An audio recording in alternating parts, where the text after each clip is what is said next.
जय श्री कृष्ण, राधे राधे। विष्णु इसे माप में 2 कप दूध लीधुं छे। दूध ने एक बाजू उकळवा मूकी दीधुं। हवे बीजी बाजू एक कढ़ाई लीधी, एमां आपणे पहेला 2 થી 3 चमची घी पधरावी दઈએ અને અહીંયા सीताफळना मैं मावो काढी राख्यो छे। सीताफळनो एमांथी जेटला बीज हता, ठळिया हता, ए मैं काढी लीधा, एटले 1 कप અહીંયા सीताफळनो मावो थयो छे। आप 2 नंग 3 नंग लई शको। मैं 2 नंग सीताफळ लीधेला तो आमांथी आटलो मावो નીકળ્યો છે। तो सीताफळमांथी घणी बधी सामग्री थाय छे, पण आजे आपणे सीताफळनी रबड़ी करवानी छे, એટલે बासुंदी। तो ए रबड़ी जे करीए छे एनी बी रीत छे एक। આપણે દૂધમાં સીધું સીતાફળ પધરાવીને દૂધ ઉકાળીએ તો દૂધ ફાટી જશે અને રબડી સુંદર નહીં થાય। તો જેના માટે શું કરવાનું, સીતાફળનો પ્રોપર માવો સિદ્ધ કરી લેવાનો છે। એટલે ઘીમાં એને શેકતા શેકતા સુતરતા ઘી સેપરેટ થઈ જાય અને સીતાફળનો માવો સેપરેટ થઈ જાય ત્યાં સુધી આપણે એને શેકવાનું છે। તો એની જે બાસુંદી છે, જે રબડી છે એ સુંદર બનશે, એનું ટેક્સચર સુંદર આવશે, દૂધ ફાટશે નહીં। केसरना 4 થી 5 तारा पधरावी दीधा छे। केसरने आप दूध में घोळीने पधरावी शको। मैं डायरेक्ट पधरावी दीधुं, कारण कि सीताफळनी बासुंदी तो घणा करे छे पण डायरेक्ट दूध में करे छे तो दूध फाटी जाए छे अने एनुं टेक्सचर सुंदर नहीं आवतुं। तो एटला माटे पहेला सीताफळनो मावो करवानो, एटले एमां घी में सरखुं शेकवानुं, एने ए खास ध्यान देवानुं छे। गैसनी आंच धीमी राखीने शेकवानुं छे। पेशन्स राखवानुं, थोड़ीक वार लागशे। तो अहींया जो घी छूटुं पड़ी गयुं छे अने एनो रंग बी सुंदर बदलाणो छे। आप अहीं जोई शको मावो एकदम सुंदर मावो एनो थई गयो छे।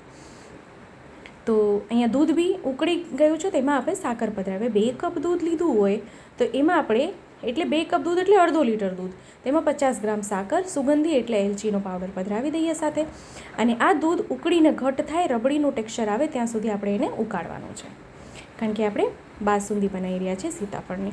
तो अहींया आप जो एनु टेक्सचर केटલું सुंदर आवी गयुं छे। आपने हूँ नजीकथी एनु टेक्सचर देखाडું। बधुं घी छूटું पड़ी गयुं छे અને मावानुं टेक्सचर बी खूब सरस आवी गयुं छे।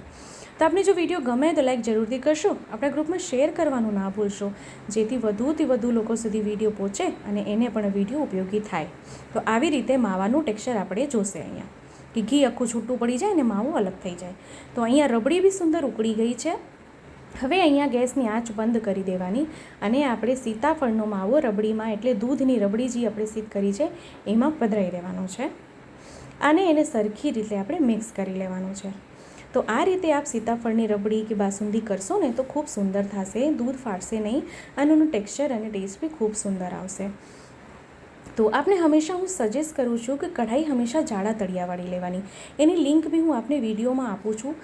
तो अत्यारे हूँ आपने कहीश कि अत्यारे सेल भी सुंदर चाली रह्युं छे। जो आपने आवुं कंईक परचेस करवुं छे, लेवुं छे तो आप ऑनलाइन परचेस करी शको छो, कारण कि एमां सामग्री सुंदर थाय छे। आप मॉलमांथी बी लई शको छो। तो हवे गैसनी आंच अहींया बंध राखवानी छे अने मावाने अने दूधनी रबड़ीने सरखुं मिक्स करी लेवानुं छे। चैनल पर नवा आव्या होय तो चैनलने सब्सक्राइब करशो, बेल आइकन हिट करशो, जेथी ज्यारे बी कोई सामग्रीनो विडियो मूकूं तो आप सुधी नोटिफिकेशन आवी जाय। तेनुं टेक्सचर, एनी कन्सिस्टन्सी आपजो केटલું सुंदर आवी गयुं छे। सामग्री ठंडी थाय एटले आपणे कटोरामां साजीने श्री प्रभुने भोग धरी शकाय छे। हवे आपणे एने गैसथी नीचे उतारी लईए અને સામગ્રીને ઠંડી થવા દઈને પાત્રમાં સાજી લઈએ।